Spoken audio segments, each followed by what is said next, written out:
Welcome to the Pool Builder Podcast presented by River Pools, where we have one mission: to elevate the swimming pool industry. Real conversations with industry experts on topics that will help you become a more successful pool builder. So get ready to get your learning on. Now, here's your host, Jason Hughes. Today's guest is Ben Lasseter from Design Ecology in Austin, Texas. As partner and director of construction, Benjamin's responsible for bringing Design Ecology's designs to life. He oversees all construction projects from planning to completion, while managing a skilled team of craftsmen to provide unparalleled attention to detail. After earning his BS in horticulture at Texas A&M, Benjamin gained valuable experience working as assistant superintendent on one of the nation's top resort golf courses. He moved on to manage the construction division of a landscape architecture firm for 4 years, where he built luxury estate landscapes and pools. Benjamin opened his own landscape design and construction company in early 2009 and joined with Scott in 2010 to form Design Ecology. Welcome, Ben, and thanks so much for joining us on the Pool Builder Podcast today. Thank you, Jason.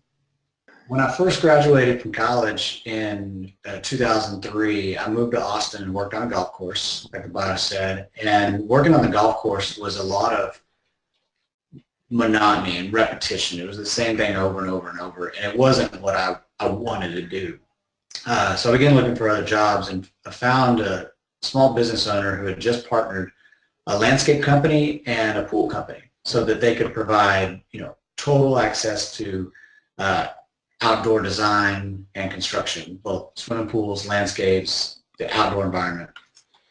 With my background in landscape, they initially hired me to be their horticulturalist and project manager on the landscape end. I was the first employee of the company. Well, I really took interest in the pools immediately and began to take on the full scope, both landscape and pools, on these projects. And eventually, that's where my interest and my time was devoted to learning more about swimming pools, more about construction, proper techniques, and just what makes a swimming pool and how to make a swimming pool. Mm-hmm. I was with them.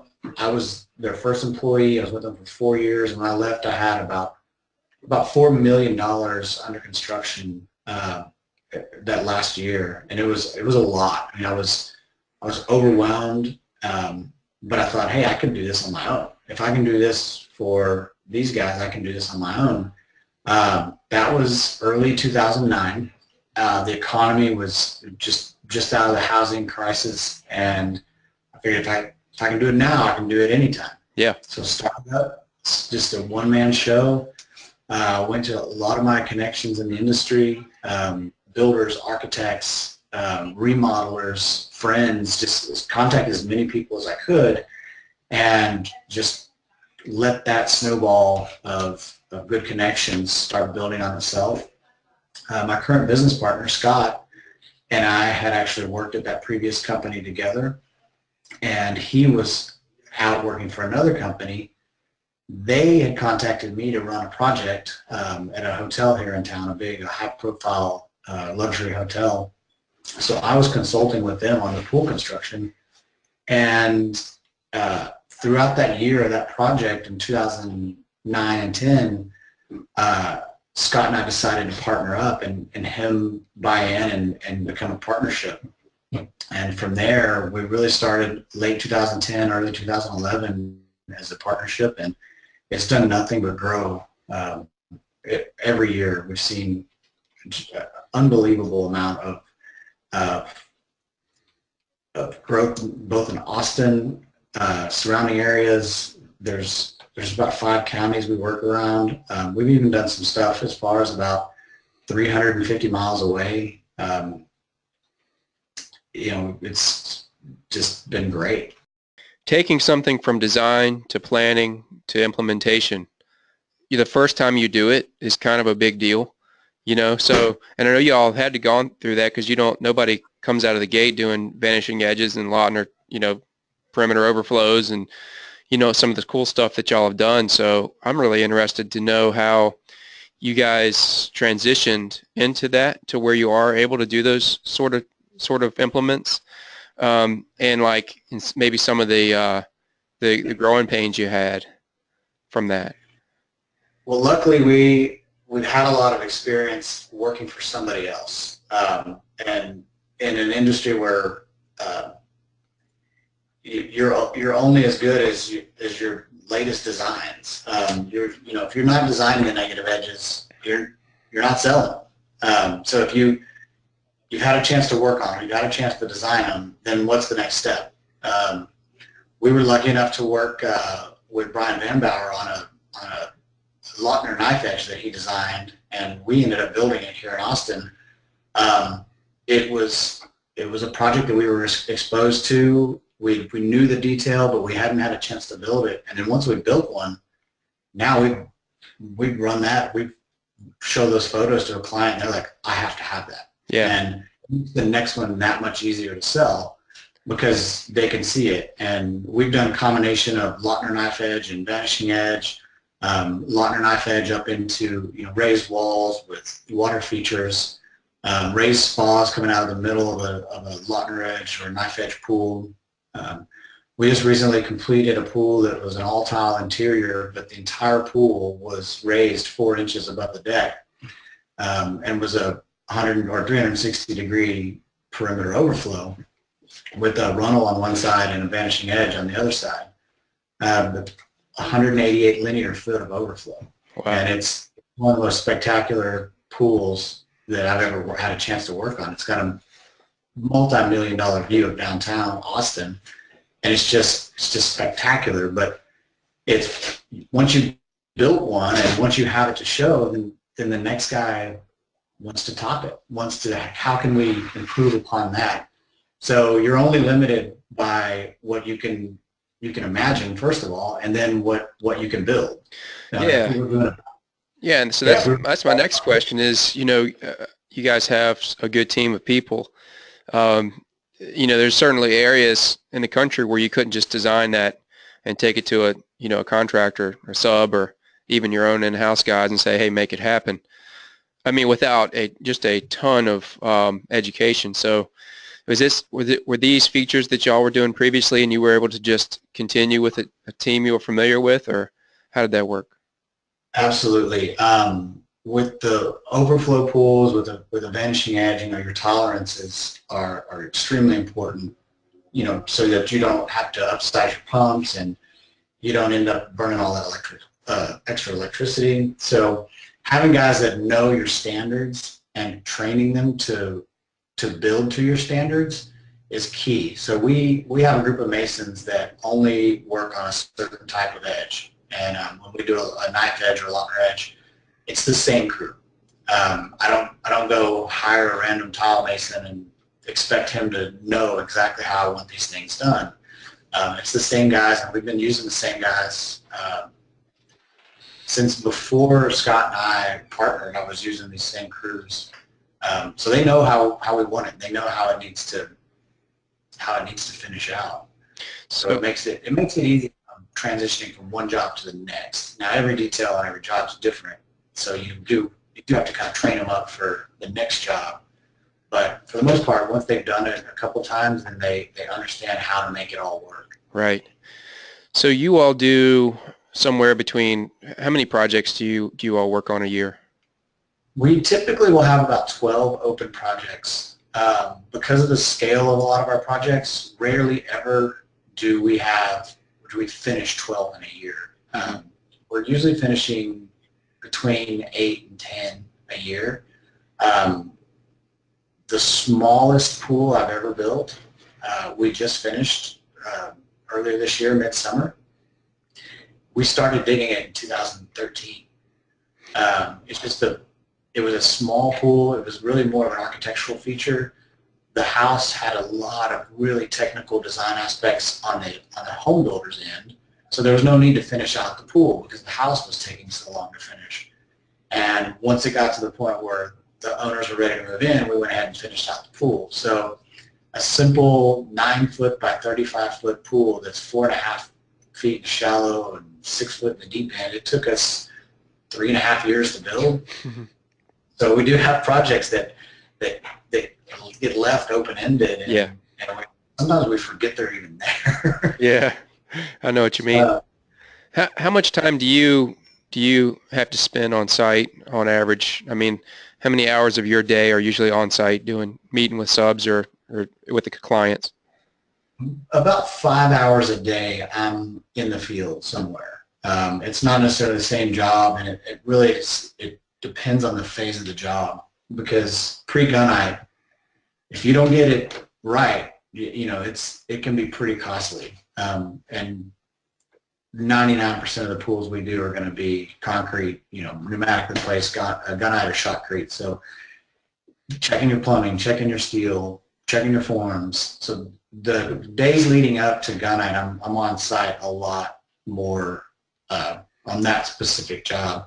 And the same thing during masonry, when we're setting tile. We just had about a $15,000 delivery of tile for a vanishing edge pool, and you better believe I'm there every single day, because you start messing up something that's that much of a feature, you disappoint your homeowner, they get mad at you, they lose your trust, and so it's got to be, I can't let that job site slip, or the masons do something that they interpreted the blueprints wrong, and they made a bad call. So I'm spending a lot of time during pre-gunite and during the masonry phases, a lot of time on job sites, 2 hours per site a day. Right.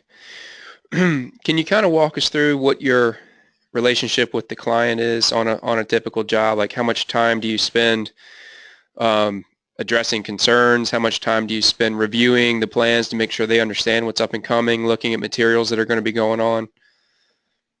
That it varies widely through projects. Because we are a landscape architecture firm, we do have designers in-house that really do a good job of getting those materials picked out and ordered, selected, specified up front, so we know going in that tile is coming from a certain vendor, grout's going to be a certain color. So that is a lot of my job is not getting that specified, but making sure that it's placed on the pool and presented to the client as it was sold to them. Mm-hmm. And reaffirming that this is the right color, because they may see it online and say, I thought this tile was more blue, and I have to say, well, look, it's early morning, the sun's not out, it's an iridescent tile, so you're going to have some different shades, and wait till we get the plaster in, because the colors in the plaster are really going to bring out certain colors in this. And just reassuring them along the way that the choices that they're making were made by very talented designers. They weren't just thrown out there to be random. They're going to look good. In the end, we have a great relationship with every one of our clients. I mean, when they walk away, they're referring us to their friends, to their, anybody in the market for a pool or landscape. They're definitely giving us a high recommendation, because we have such good relationships. Yeah, I mean, there's always, there's always a point, it seems to me anyway, during every project where there's something comes up, where there's a question, where they're just going to have to, there's that element of trust that we as pool builders hopefully have developed, and then we can kind of call upon that and say, look, this is going to give you the look you're after. We know you can't see it right now. Or, yes, we understand that, maybe they're upset about the yard being a mess, or how long this phase is taking, or whatever. At some point in every project, there's going to be a point in time where it comes back to the amount of faith that they put in us. And I feel like we have to have earned that, for that moment.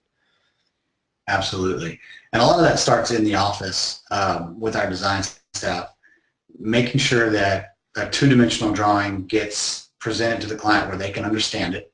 And then we take that a step farther. We have some fantastic 3D rendering capabilities now. So and this is just average, a lot of the women come in, the wives, and they don't really understand the two-dimensional plan that may be hand-colored. They look at it, but the steps and the stairs, which way are things going? A lot of the times the men seem to get it on the first go-around.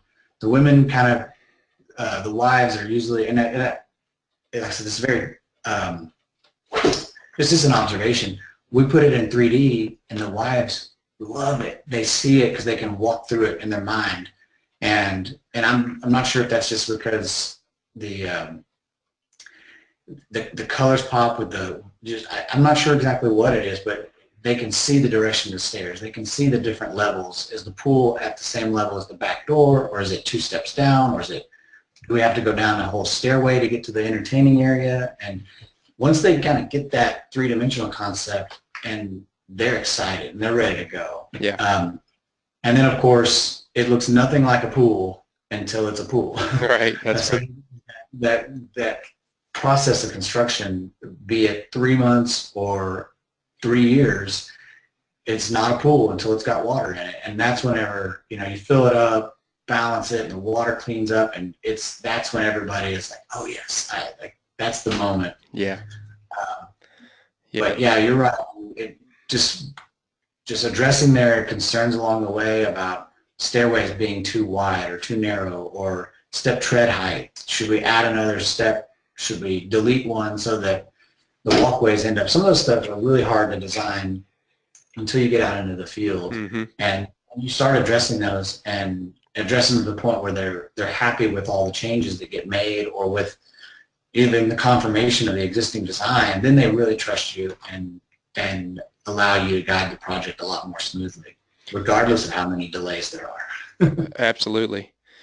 And you bring up a good point about just being able to see it. I feel like, at least in the planning phases, you're almost at a standstill until something clicks in their mind, and that aha moment finally hits. And then it seems like from that point, assuming it's a good design, well put together, and it's what they're looking for, from that moment on, they're ready to go. Absolutely. And it's hard to convey sometimes in a 2-dimensional drawing. If the pool has a raised wall that's going to be tile, or a vanishing edge that has a mosaic on it, you can't convey that in a 2-dimensional drawing. You can't put a tile design or a color fade or something. It's hard to really color that and convey what you want. So that's when you really have to get into the pulling out the samples and mock-ups, and bring out coping samples with the tile samples, with the interior finish samples, and pictures of the colors of their house, so that that it all is cohesive to make them, to get them on board. Yeah, absolutely. I'd like to jump into looking at some of these projects that you've done. The most stunning one is the Hill Country Vanishing Edge. So let's take a look at some of these projects that you all have done, Ben. This Hill Country Natural Vanishing Edge is certainly a stunning project. I've been to the Hill Country out in Texas. It's a beautiful, rolling area. And maybe can you walk us through this one a little bit, as we'll kind of scroll through some of these images, and maybe you can tell us a little bit about this project. Well, this client came to us when we were just getting started. He actually didn't come to us. I found him. I was on a Texas A&M University message board looking up, just seeing what was happening for the upcoming football season. And a random comment on there, somebody was like, does anybody know a good pool builder in Austin? And I happened to see his thread, and I contacted him or gave him my contact info. And we met a couple weeks later, and it was an instant match. Him and his wife, my business partner and I, we hit it off really well. But they had a list of things that they wanted. Barbecue area, vanishing edge, private spa. They had a lot of things that they wanted to incorporate, a fire pit, and they also had about an $85,000 budget. Wow. Well, usually if you stick within designing in that $85,000 budget that they give you, you're not going to get all the things that you want. So Scott did a fantastic job. He designed one that was $85,000, but they also designed one that had everything they wanted in it. Sure. And the first time he presented the drawing, they took the $85,000 one and threw it off the table. And this one ended up being over $250,000 just in the pool structure and pool and kitchen. Plus there was another close to $100,000 in landscaping that we ended up with.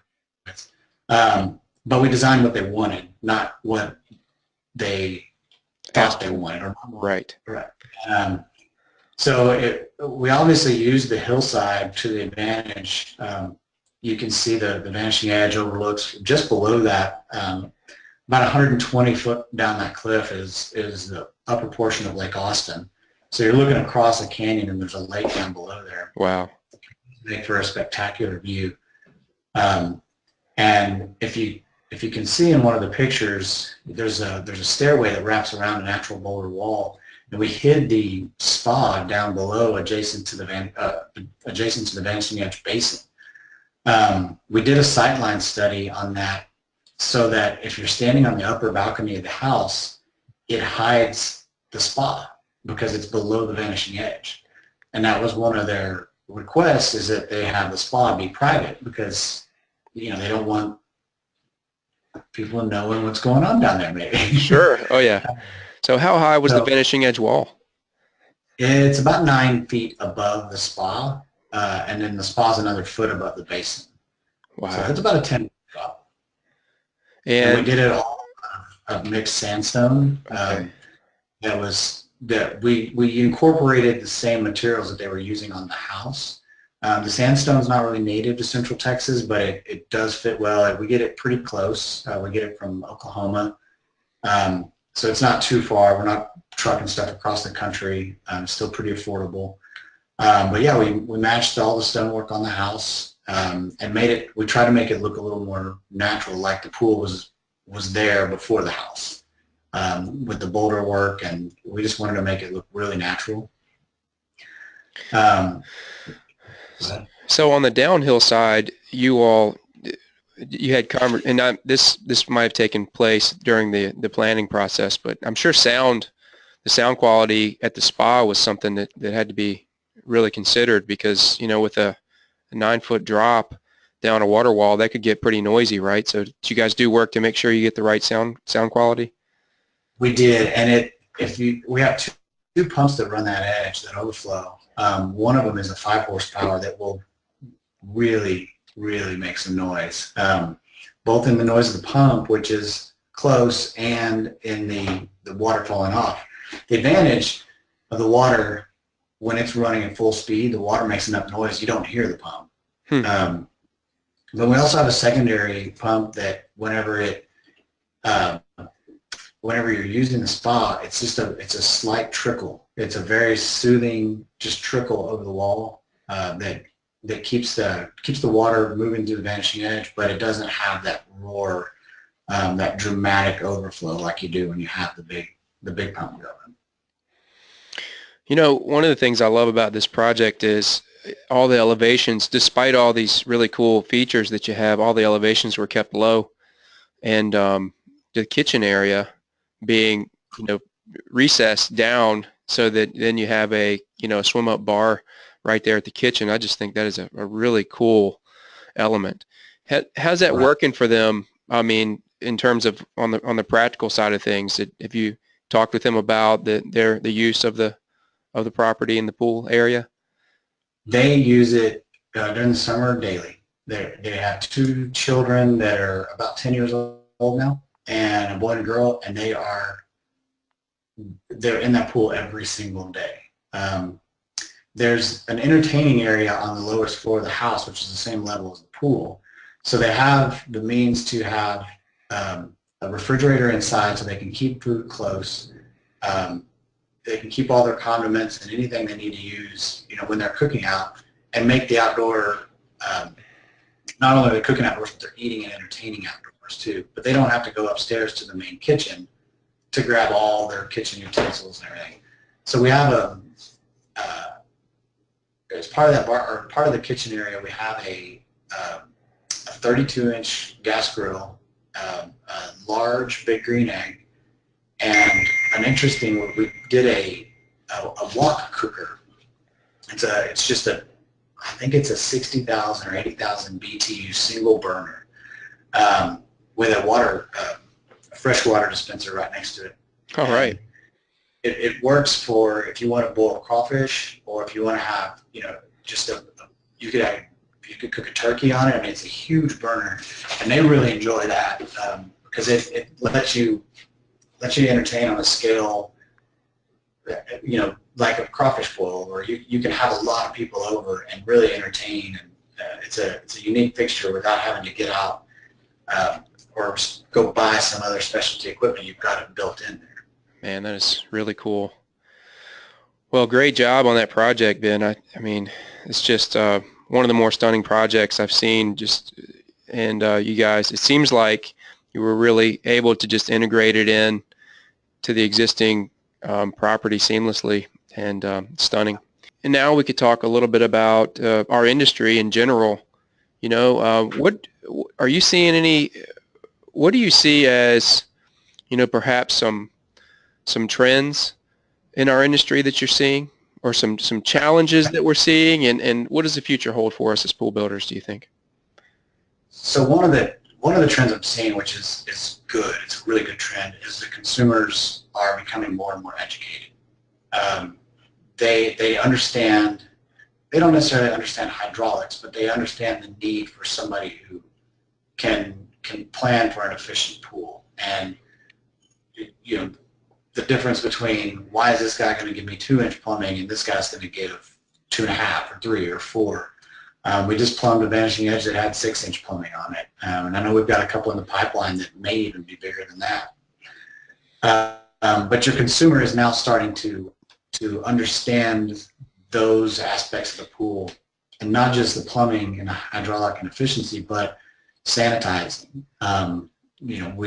We have a lot of questions about salt. And if 5 years ago people thought that a salt pool was literally a chlorine-free saline environment, and we all know it's not. So we now are seeing them come in, and they understand what the chlorine process, this chlorine generation process with salt is.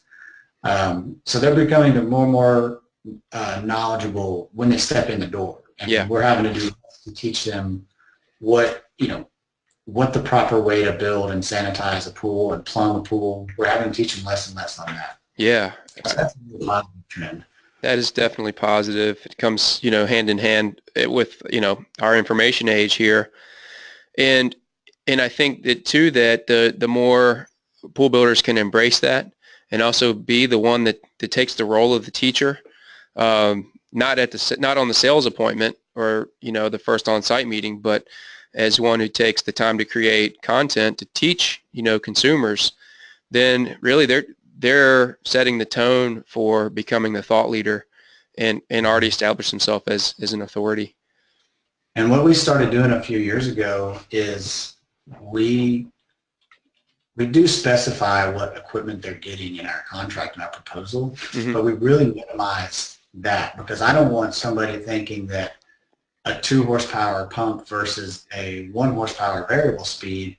I don't want somebody to get in the mindset like this is they're shopping for cars. Okay, well, why is this guy giving me more horsepower and this guy's giving me less? Right. When the guy who's giving you less is actually giving you more options, right. and probably a better setup. That's right. So we wanted to get that off the front page and really make that not a point of contention for our buyers. And by doing that and saying, look, we're the professionals, let us design your filtration. You shouldn't care about how it gets filtered. You should just care that it's doing the best job that it can. So they're not in the business of telling me what pump is better than what. Coming from your background, you come from you entered the pool industry, differently than I did. You came in well educated. You came in and kind of walked into a position where you quickly established some really good relationships. You started with a firm that was doing, from what it seems, from what I'm gathered, they were doing a good job, and you were able to come in and kind of glean a lot of things from them. So, which is good, because you've had a different perspective than I have.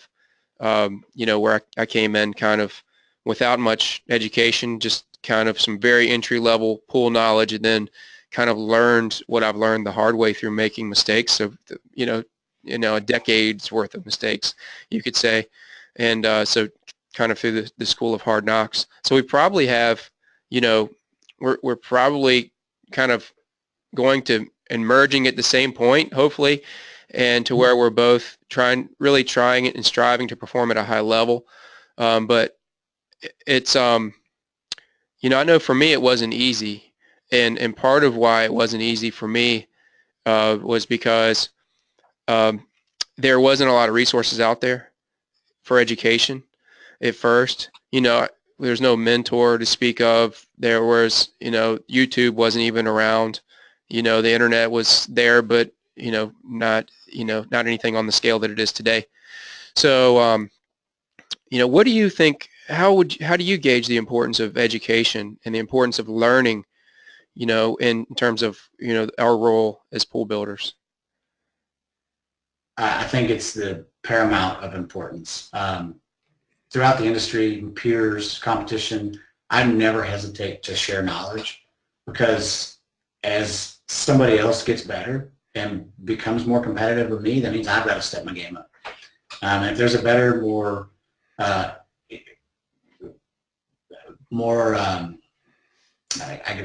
not sure what the right word is, but if there's a better way to do something, or a more proper or a more fitting way to install a particular tile, I want to know. It was you go grab a $3 a square foot tile in any thin set, and now it's like, what does the manufacturer recommend? You got to know. You can't just use any particular thin set. And if you look at the bag of thin set and it may say, don't leave in direct sun over 75 degrees, you know what? That bag is now, if it's set out in our 100-degree day on the back of somebody's truck, you're not supposed to use it. Right.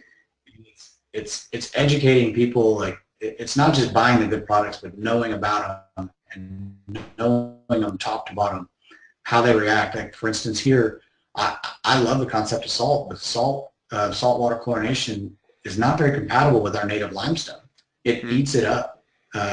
So a lot of people think that they want salt, and we've installed them, but we go through enormous precautions to avoid materials that are corrosive in the salt environment. So it's just knowing your product and knowing what it's going to be now, know what it's going to be in 2 years and 5 years, so that your product is going to be the high quality product that you're selling. Yeah.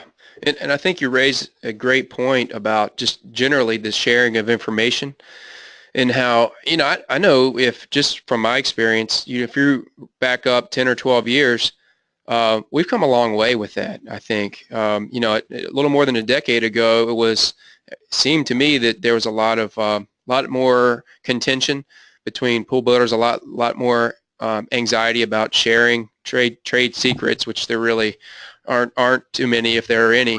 But that did it.